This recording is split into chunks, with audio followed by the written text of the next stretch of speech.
May isang kwento tungkol sa isang mahirap na lalaki na naging mayaman. Lagi niyang ipinagmamalaki na naging mayaman siya dahil sa kanyang sariling pagsisikap. Isang araw, may nagtanong sa kanya, "Paano naman ang Diyos? May bahagi ba ang Diyos sa iyong pagiging mayaman?" Sumagot siya, "Wala."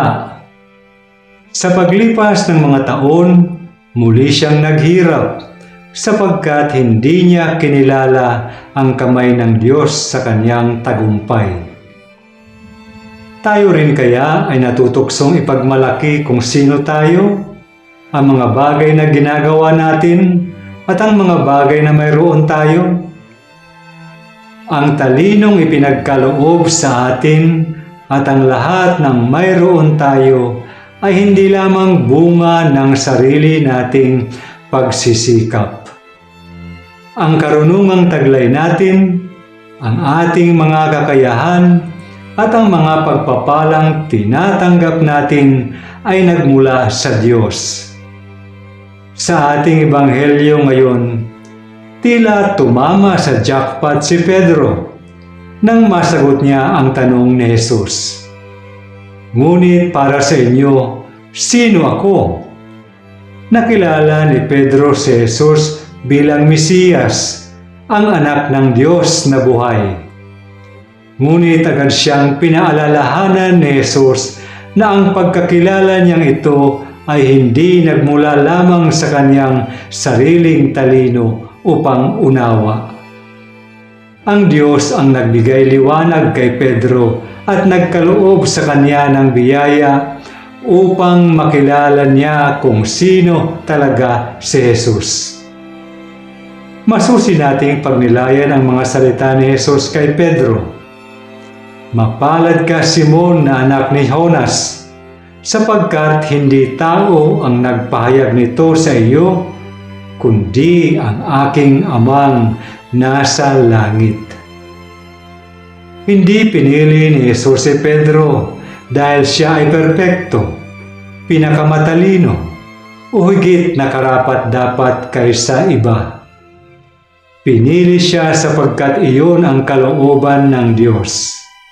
Ang kanyang pagkatawag ay hindi nakabatay lamang sa sariling lakas o kakayahan, kundi sa biyaya at layunin ng Diyos. Dapat itong magbigay sa atin ng pag-asa. Hindi tayo tinatawag ng Diyos dahil perpekto tayo. Hindi niya tayo pinagpapala dahil nakamit natin ang lahat sa pamamagitan lamang ng ating sariling lakas. Tinatawag niya tayo, sinasamahan, pinalalakas at pinagkakalooban ng biyaya dahil mahal niya tayo.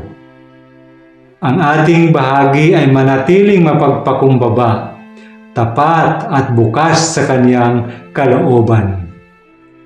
Marahil ang tunay na sukatan ng tagumpay ay hindi kung gaano kataas ang ating narating, gaano karami ang ating naipon o nalalaman.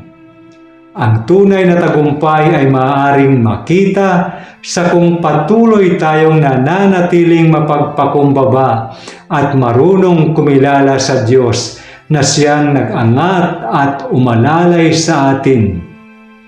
Kaya, kapag tinitingnan natin ang ating buhay ngayon, ang ating kaalaman, mga kakayahan, mga ari-arian, mga tagumpay at maging ang ating pananampalataya, may kababaang loob pa ba tayong magsabi, "Panginoon, ang lahat ng mayroon ako ay nagmula sa iyo."